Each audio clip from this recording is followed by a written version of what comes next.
பண்டிகை காலத்தில் பேருந்து கட்டணம் உயர்த்தப்படுவது ஒருபுறம் இருக்க, விமான சேவை நிறுவனங்கள் கட்டணத்தை குறைத்து வருகின்றனர். இந்த தீபாவளிக்கு பேருந்து கட்டணத்தை விட குறைந்த விலை விமானத்திலேயே நாம் பறக்கலாம். தீபாவளியை முன்னிட்டு பலரும் தங்களது சொந்த ஊர்களுக்கு செல்ல தயாராகி வருகின்றனர்.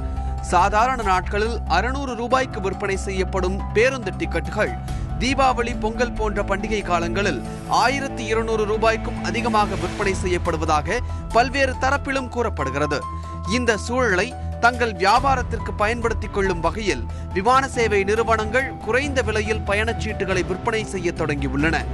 உதாரணத்திற்கு, தீபாவளி பண்டிகையை முடித்துவிட்டு கோவையிலிருந்து சென்னை வர 799 ரூபாய் முதல் விமான பயணச்சீட்டுகள் இருப்பதை சில இணையதளங்கள் மூலம் நாம் தெரிந்து கொள்ள முடியும். இதுபோன்று பல வழித்தடங்களில் பல சலுகைகளை விமான நிறுவனங்கள் தீபாவளியை முன்னிட்டு அறிவித்துள்ளன. சில விமான நிறுவனங்களின் பயணச்சீட்டு வரிகள் உட்பட 1000 ரூபாயில் கிடைக்கிறது. பண்டிகை காலங்களில் விற்பனை செய்யப்படும் பேருந்து பயண சீட்டுகளை விட விமான பயணச்சீட்டுகள் குறைந்த விலையில் இருப்பதால் இந்த வருட தீபாவளிக்கு விமானத்தில் பயணம் செய்பவர்கள் எண்ணிக்கை அதிகரிக்கும் என்று எதிர்பார்க்கப்படுகிறது.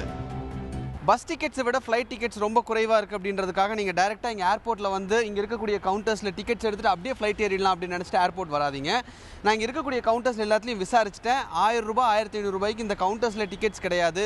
ஸோ இது நீங்கள் வந்து உங்களுக்கு குறைந்த விலையில் விமான டிக்கெட்டுகள் வேணும் அப்படின்னா இணையதளத்தில், அதாவது ஆன்லைனில் நீங்கள் முன்னாடியே முன்பதிவு செஞ்சுருந்தால் மட்டும்தான் 1000 ரூபாய் 1500 ரூபாய் ரேஞ்சுக்கு உங்களுக்கு ஃப்ளைட் டிக்கெட்ஸ் கிடைக்கும்.